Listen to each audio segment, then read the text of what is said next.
கர்த்தருடைய பரிசுத்த நாமத்திற்கு மகிமை உண்டாவதாக.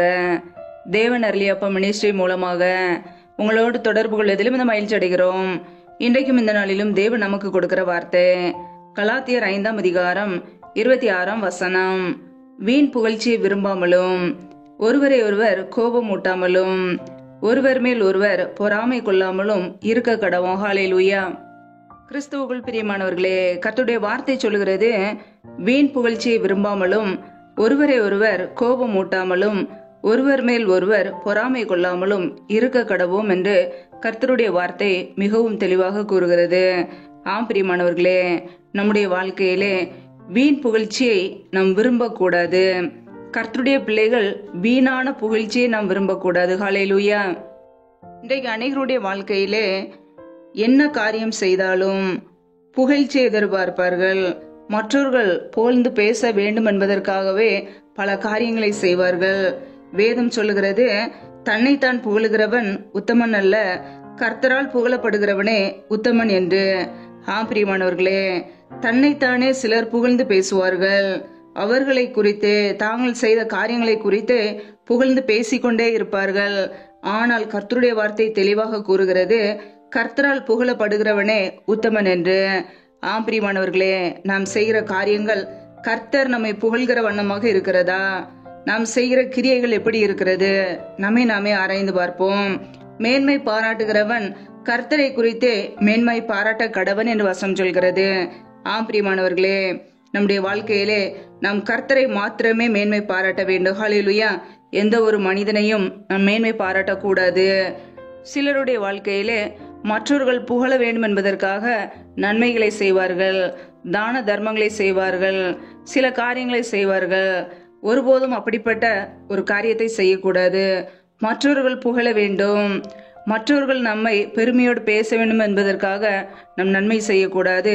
நம் தேவ சித்தத்தின்படி செய்ய வேண்டும். எதை செய்தாலும் கர்த்தருக்கு பிரியமாக நாம் செய்ய வேண்டும். ஹல்லேலூயா. வீண் புகழ்ச்சியை விரும்பாமலும். பிரியமானவர்களே, கர்த்தருடைய பிள்ளைகள் ஒருபோதும் வீணான புகழ்ச்சியை விரும்பக்கூடாது. ஹல்லேலூயா. ஒருவரை ஒருவர் கோபம் மூட்டாமலும் ஒருவர் மேல் ஒருவர் பொறாமை கொள்ளாமலும் இருக்க கடவோம். பிரியமானவர்களே, ஒருபோதும் மற்றவர்களை நாம் ஒருபோதும் கோபப்படுத்தக்கூடாது. மற்றவர்கள் கோபப்படுகிறதான காரியங்களை நாம் ஒருபோதும் செய்யாமல் இருக்க வேண்டும். ஹல்லேலூயா. ஒருவர் மேல் ஒருவர் பொறாமை கொள்ளாமலும் இருக்க கடவோம். வேதம் சொல்லுகிறது, அன்புக்கு பொறாமை இல்லை என்று. நமக்குள்ளே அன்பின் கனி இருக்கும் என்றால் நாம் மற்றவர்களை பார்த்து ஒருபோதும் பொறாமைப்பட மாட்டோம். அவர்கள் ஒருவேளை நல்ல ஆசீர்வதிக்கப்பட்ட ஜனங்களா இருக்கலாம், அதை பார்த்து நாம் ஒருபோதும் பொறாமைப்படக்கூடாது. மற்றவர்களுடைய வளர்ச்சியை பார்த்து, மற்றவர்களுடைய காரியங்களை பார்த்து ஒருபோதும் நாம் பொறாமைப்படக்கூடாது. அன்புக்கு பொறாமை இல்லை. நமக்குள்ளே அன்பு இருக்கும் என்றால் யாரை பார்த்து நான் பொறாமைப்பட மாட்டோம். ஹல்லேலூயா. கர்த்தருடைய பிள்ளைகள், உன்னை போல் பிறனையை நேசின்ற வார்த்தைக்கு கீழ்ப்படிந்து மற்றவர்களை நேசிக்க வேண்டும், அன்பு கூற வேண்டும். நமக்குள்ளே அன்பு இருக்கும் என்றால் யார் மீது நமக்கு பொறாமை வராது. பிரியமானவர்களே, ஹல்லேலூயா. கர்த்தருடைய பிள்ளைகள் ஒவ்வொரு நாளும் நாமே ஆராய்ந்து பார்ப்போம். நம் தேவ சித்தம் செய்கிறோமா? மற்றவர்களை கோபப்படுத்தாமல் இருக்கிறோமா? மற்றவர்கள் மீது பொறாமைப்படாமல் இருக்கிறோமா? ஆராய்ந்து பார்த்து நம்முடைய வழிகளை சீர்திருத்திக் கொள்வோம். ஹல்லேலூயா. தேவ சித்தம் செய்ய நாம் அழைக்கப்பட்டிருக்கிறோம். ஒருபோதும் வீணான காரியங்களை குறித்து புகழ்ச்சி நமக்கு தேவையில்லை.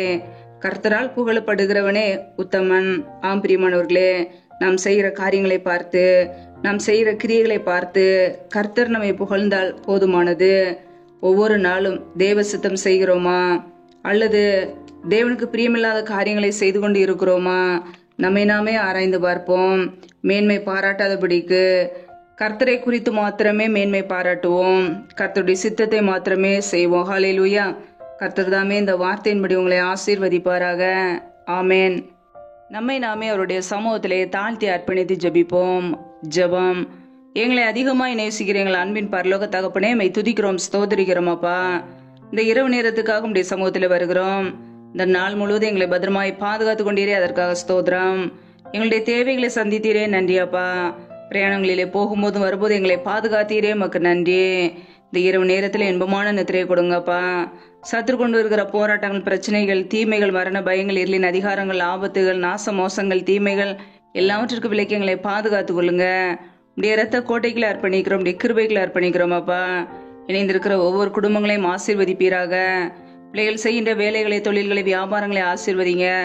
கையின் பிரயாசங்களை பெருக பண்ணுங்கப்பா. யாரெல்லாம் பலவீனத்தோடு, சோர்வோடு, வியாதியோடு கஷ்டப்படுகிறார்களோ என் தேவன் நல்ல சுகத்தையும் ஆரோக்கியத்தையும் கட்டளையிடுவீராக. நம்முடைய கரங்களிலே அர்ப்பணிக்கிறோம். யாரெல்லாம் கடன் பிரச்சனையிலே, உபத்திரத்தோடு, கண்ணீரோடு, ஏன் வாழ வேண்டும் என்று நிம்மதி இல்லாமல் கஷ்டப்படுகிறார்களோ என் தேவன் அந்த குடும்பத்தை ஆசீர்வதிங்கப்பா. கடன் பிரச்சனையிலிருந்து விடுதலை கொடுங்க. தரித்திர நிலைமைகளெல்லாம் இயேசு கிறிஸ்துவின் நாமத்தினால மாறி போகட்டும். என் தேவன் ஆசீர்வதிக்கிறவர். கர்த்தரின் ஆசீர்வாதமே ஐஸ்வர்யத்தை தரும் என்ற வசனத்தின்படி பிள்ளைகளை ஆசீர்வதித்து உடைய ஐஸ்வர்யத்தினால் நடத்துங்கப்பா. உடைய கரங்களில அர்ப்பணிக்கிறோம். எந்தெந்த குடும்பங்களிலெல்லாம் கர்ப்பத்தின் கனிக்காக ஜபிக்கிறார்களோ என் தேவன் அந்த குடும்பங்களை ஆசீர்வதிங்கப்பா. கர்ப்பத்தின் கனியில தடைகளை நீக்கி ஆசீர்வதிப்பீராக. உடைய கரங்களிலே தாழ்த்துக்கிறோம். யாரெல்லாம் வேலை இல்லாமல் கஷ்டப்படுகிறார்களோ பிள்ளைகள் படிப்பு கேட்ட நல்ல வேலைகளை ஏற்படுத்தி கொடுங்க. உடைய கரங்களிலே அர்ப்பணிக்கிறோம். எந்தெந்த குடும்பங்களிலெல்லாம் கணவன் மனைவிக்கிடையே பிரிவினையோடு பிரச்சனையோடு வாழ்கிறார்களோ அந்த குடும்பத்திலே தேவ சமாதானம் வெளிப்படட்டும். சிலுவையில் சிந்திய ரத்தத்தினாலே எங்களுக்கு சமாதானத்தை உண்டாக்கியவர் ஒவ்வொரு குடும்பத்திலும் தெய்வீக சமாதான ஆளுகையை செய்யட்டும். இந்த குடும்பங்கள் எல்லாம் இயேசு கிறிஸ்துவின் நாமத்தினாலும் மறுபடியும் இணைக்கப்படட்டும். என் தேவன் ஆசீர்வதிப்பீராக. உடைய கரங்களில் அர்ப்பணிக்கிறோம். கர்த்தருக்கு பயப்படுகிற பெரியோரையும் சிறியோரையும் ஆசீர்வதிப்பேன் என்ற வார்த்தையின் பிரகாரம் உமக்கு பயந்து வாழ்கிற ஒவ்வொரு குடும்பத்தையும் அளவில்லாமல் ஆசீர்வதிப்பீராக. உடைய கரங்களிலே தாழ்த்துக்கிறோம் அப்பா.